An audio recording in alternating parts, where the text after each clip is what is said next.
जय हिंद दोस्तों, मेरे चैनल डिफेंस तक में आप सभी का स्वागत है। पूर्व गवर्नर, पूर्व राज्यपाल सत्यपाल मलिक के आरोपों के बाद से जो कि उन्होंने पुलवामा को लेकर प्रधानमंत्री मोदी एनएसए अजीत डोभाल पर लगाए हैं, उसके बाद से सरकार की तरफ से एक अजीब सी खामोशी उन आरोपों पर बरती गई है। सरकार जवाब देने को तैयार नहीं है, उस मुद्दे पर कुछ भी बोलने को तैयार नहीं है। सरकार यह दिखाने की कोशिश कर रही है कि सत्यपाल मलिक के आरोपों का उनके ऊपर कोई असर नहीं है। लेकिन दोस्तों, बात थमती नहीं है।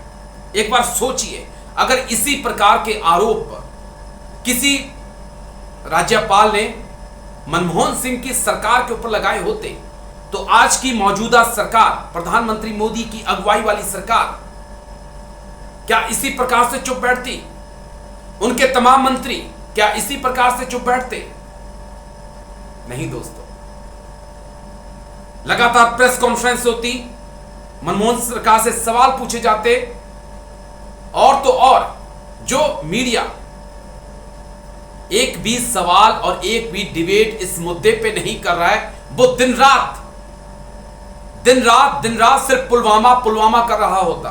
अगर ये सब कुछ मनमोहन सिंह के राज में हुआ होता और किसी गवर्नर ने ऐसे सवाल खड़े किए होते, लेकिन बात यहीं तक सीमित नहीं है दोस्तों। अब बात आगे बढ़ चुकी है। बात अब भारत के एक पूर्व जनरल शंकर राय चौधरी ने भी प्रधानमंत्री मोदी,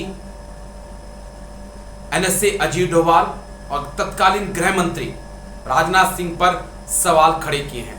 उन्होंने साफ तौर पे कहा है कि अगर इस हमले की प्राथमिक जिम्मेदारी किसी की बनती है और बनती थी और जिसे जिम्मेदारी लेनी चाहिए, अपनी विफलता माननी चाहिए, तो वो प्रधानमंत्री मोदी हैं। आप भटका नहीं सकते हैं, आप किसी और के ऊपर अपनी इस असफलता को, विफलता को नहीं डाल सकते हैं। दरअसल शंकर राय चौधरी, जो कि आर्मी चीफ रह चुके हैं, उनकी तरफ से सीधे तौर पर कटाक्ष प्रधानमंत्री मोदी और बीजेपी पर किया गया है।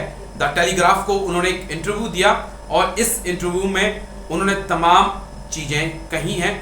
सत्यपाल मलिक ने जो आरोप लगाए थे उसी के बारे में जब उनसे पूछा गया तो क्या कुछ शंकर राय चौधरी ने कहा, सुनिए, देखिए आप क्या कहते हैं वो। पुलवामा में जानमाल के नुकसान की प्राथमिक जिम्मेदारी प्रधानमंत्री की अगुवाई वाली सरकार पे है, जिसे राष्ट्रीय सुरक्षा सलाहकार एनएसए अजीत डोभाल द्वारा सलाह दी जाती है। यह एक धक्का था। उन्होंने यह भी कहा कि हमले के पीछे खुफिया विफलता के लिए एनएसए अजीत डोभाल को उनके हिस्से का दोष मिलना चाहिए। जनरल शंकर राय चौधरी यहीं पे नहीं रुकते हैं दोस्तों। वो आगे कहते हैं कि 2500 से अधिक कर्मचारियों को ले जा रहे 78 वाहनों के काफिले को ऐसे राजमार्ग से नहीं जाना चाहिए था जो पाकिस्तानी सीमा के बेहद करीब है।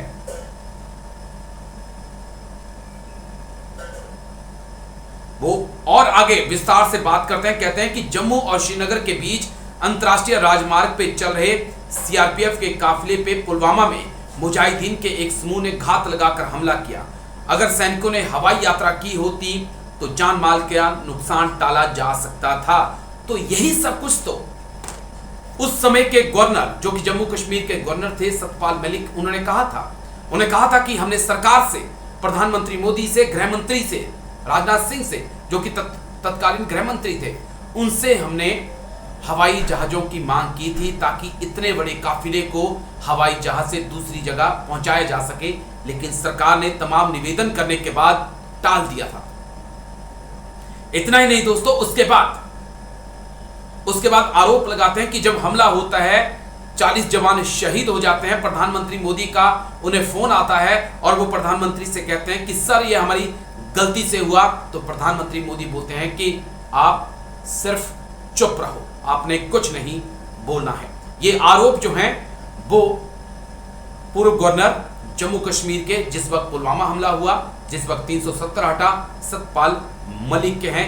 लेकिन अब शंकर राय चौधरी, जनरल शंकर राय चौधरी ने भी सरकार के ऊपर सवाल खड़े किए हैं। उनका सीधे तौर पे कहना है कि ये सरकार की गलती थी और सरकार इसकी जिम्मेदारी से भाग नहीं सकती, कि एक गलती है जिसे सरकार अपना पल्ला झाड़ने की कोशिश कर रही है। मैं दृढ़ता से मानता हूं कि सैनिकों को विमान से ले जाना चाहिए था। जो नागरिक उड़ान विभाग, वायुसेना या बीएसएफ के पास उपलब्ध हैं, ये वो कहते हैं। और साफ तौर पे उनका जो फर्स्ट कमेंट है दोस्तों, वो हकीकत बयां करता है कि पुलवामा में जानमाल के नुकसान की प्राथमिक जिम्मेदारी प्रधानमंत्री मोदी की अगुवाई वाली सरकार पे है और राष्ट्रीय सुरक्षा सलाहकार एनएसए अजीत डोभाल पर है। हमला जो था वो खुफिया विफलता था और इसकी जिम्मेदारी एनएसए अजीत डोभाल को लेनी चाहिए। लेकिन क्या दोस्तों किसी ने इसकी जिम्मेदारी ली? क्या तत्कालीन गृह मंत्री के ऊपर कोई एक्शन, एनएसए के ऊपर कोई एक्शन, प्रधानमंत्री के ऊपर कोई एक्शन, किसी की तरफ से कोई सफाई दी गई? नहीं दी गई। हालांकि जो शहीद हुए पुलवामा में, उनके नाम पर 2019 में बेशर्मी के साथ वोट भी मांगा गया। यह बहुत बड़ा राज है दोस्तों। जब ये खुलेगा तो समझिए सियासत में एक बहुत बड़ा बवंडर आएगा। जब ये पता चल जाएगा कि 300 किलो आरडीएक्स जो कि हाई एक्सप्लोजिव था वो कहां से आया, जब पता चल जाएगा कि रोड ओपनिंग पार्टी के होने के बावजूद वो गाड़ी किस प्रकार से काफिले में घुसी,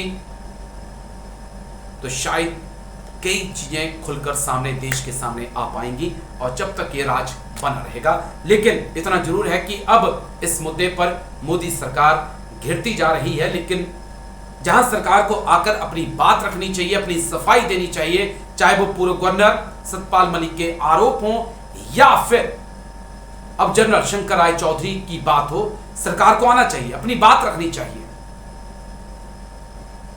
क्योंकि जब आप चुप होते हैं तो यही लगता है कि आप कुछ ना कुछ छुपा रहे हैं देश से और दुनिया से। उम्मीद है आपको वीडियो अच्छा लगा होगा तो लाइक, शेयर, सब्सक्राइब जरूर करिएगा। नमस्कार, जय हिंद, वंदे मातरम।